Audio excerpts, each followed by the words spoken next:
I've seen a lot of content creators lately making videos about players who started this season on fire. It's kind of a recurring theme. Every start of the season brings a few players who look like they're on a mission from the very first games. And this year is no different. So it got me thinking, who would win the Ballon d'Or if it were handed out right now? Of course, I'm not going to give the answer myself. I'll just throw some data out there, and you guys can decide in the comments who deserves it most. I'm honestly curious to see which name pops up the most. Just as a disclaimer, when I'm recording it's still October 2nd. There's a very big chance some of the stats change until I post this video. So if we're making a Ballon d'Or shortlist right now, some of the names on it would definitely make people raise some eyebrows. Sure, it's still very early. Nobody can guarantee that these guys will still be top 10 in the end of the season. Some of them will, others won't. But that's part of the fun. Maybe it will be a good reason to look back at this list in the summer. If you guys remember, because I'll probably forget. Anyway, let's not drag it out.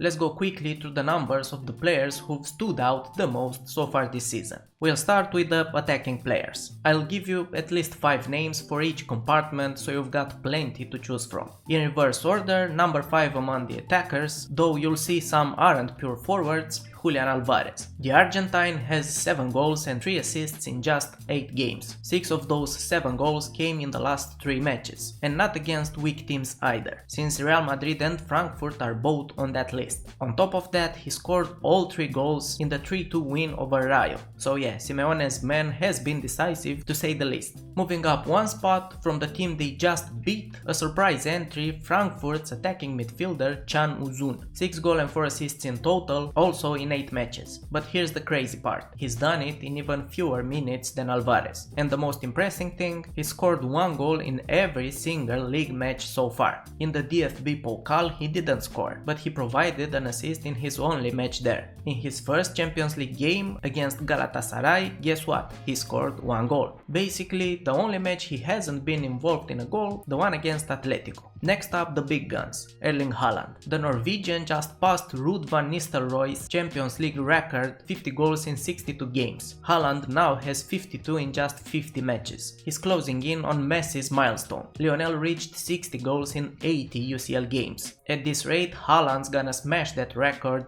easily. Beyond that, he's got 11 goals and 1 assist in 8 matches this season, flying like a horse let loose on the field. He's only had 1 game without a goal, that loss in front of Spurs. It all depends now on how quickly City gets back on track, or if they do at all, but his start has been phenomenal. In second place, Mbappe. The Frenchman continued his form from last season, with no less than 13 goals and 1 assist in his first 9 games. 5 of those goals came in just 2 Champions League matches, which is nuts. And funnily enough, just like the others, he's had only 1 game without a goal contribution, the 2-1 home win against Mallorca. At number 1, the only guy who's delivered in every single match, Harry Kane. 17 goals and 3 assists in 9 games. That's 20 goal involvements, unreal. He's already matched the total number of goals Julian Alvarez scored in the entire La Liga last season, and he did it in just 9 matches. He has 2 hat-tricks and 4 braces already. He's become the fastest player this century to reach 100 goals for a club in Europe's top 5 leagues, breaking the record that Ronaldo and Haaland once shared. Now, sure, you can say most of the teams Bayern faced so far weren't exactly powerhouses. So yeah, tougher tests are coming, and maybe Kane will slow down a bit. But if he somehow keeps this pace till the end of the season, not only would he be the clear Ballon d'Or favorite, he'd have one of the best seasons in football history, period. Let's turn the page and move from the ones who scored the goals to the ones who served them.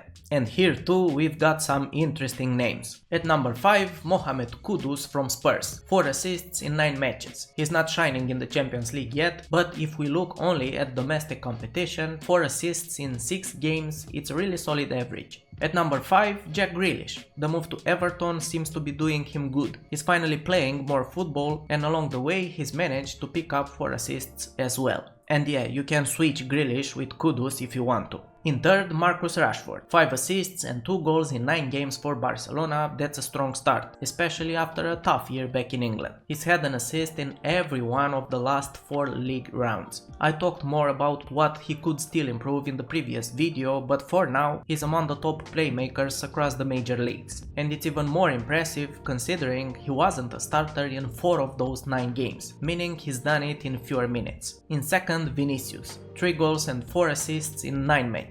Unfortunately for him, none came in the Champions League so far, but in La Liga, he's only had 2 games without a goal or assist, against Osasuna and Sociedad. It looks like he's getting back in rhythm after a season that wasn't terrible, but definitely below what Real Madrid fans expect from him. And at the top, Lamine Yamal, still the best provider of them all, the only player in this list with an average of over 1 goal contribution per game, 2 goals and 4 assists in 5 matches, all of them in La Liga, where he hasn't gone a single game without a goal or assist. The weakest match, ironically, was the one against PSG. Even though he was Barca's best player that night, he just didn't manage to score or assist. It's a shame, he's already missed 3 league rounds and 1 Champions League game due to injuries, and now he'll miss at least 3 more. If, after this one, another injury comes soon, I'm afraid that no matter how good his stats look, his limited number of appearances might kill his Ballon d'Or chances by the end of the season. Now let's move one line further back on the pitch, the defenders. I've got 9 names for you here. 4 come from Who Scored, also based on Opta data, but focused only on league ratings. According to them, the best right back so far this season is Konrad Laimer from Bayern. The central pair both come from the Premier League, Marcos Senesi from Bournemouth and Marc Guehi from Crystal Palace. And on the left, another Bundesliga player, David Raum from Leipzig, who actually has the highest average rating among defenders. But, and I know people will complain otherwise, I didn't want to stop there. So based on SofaScore ratings after just 2 rounds of the Champions League, here are the top rated defenders so far. Nuno Mendes from PSG, Marcos Llorente from Atletico, Alessandro Bastoni from Inter, Virgil van Dijk from Liverpool, and Dean Howson from Real Madrid. I'm sure you guys like this list more. But tell me, do you see any of these defenders as potential future Ballon d'Or winners? And finally, the goalkeepers. Only one keeper has ever won the Ballon d'Or, and that was so long ago most of us weren't even born. Here I got 2 lists of 5 names. First, based on clean sheets in domestic leagues, at number 5, David Raya from Arsenal, with 3 clean sheets and only 3 goals conceded in 6 matches. Above him, Nick Pope from Newcastle, 4 clean sheets, though he's conceded 5 goals in 6 matches. Same number of clean sheets but fewer goals conceded, 4 goals in 6 games, Lucas Chevalier from PSG. In second place, and this one's quite a surprise, Gregor Kobel from Dortmund, 4 goals conceded, 3 clean sheets, but all that in just 5 games. And the best goalkeeper at the start of the season, only 1 goal conceded and 4 clean sheets in 5 games, Miles Villar from Roma. Didn't expect that, I honestly didn't. In the Champions League, after 2 rounds, the top 5 goalkeepers so far are Geronimo Rulli from Marseille, Vanja Milinkovic-Savic from Napoli, Nick Pope again from Newcastle, strong contender here, David Raya again, and Nikita Haikin from Bodo Glimt, though I doubt he'll make the shortlist next fall. But that's the full list, all laid out nicely for you. You can pick whoever you think deserves the next Ballon d'Or, or even choose your favorite for each position, or name someone who's not even here but who you think might pull up Dembele, invisible till winter, then half a season so good it makes up for everything. The possibilities are endless. If I had to pick my personal favorite from all these names, it would easily be Harry Kane. His story is just too good. Years chasing a major trophy, only to finally win one right after leaving Spurs, the team that ironically won a trophy the same year, and now if he managed to top it off with a Ballon d'Or at 32, that would be straight out of a movie. I'm waiting for your opinions in the comments, let me know if you've got ideas for similar videos too.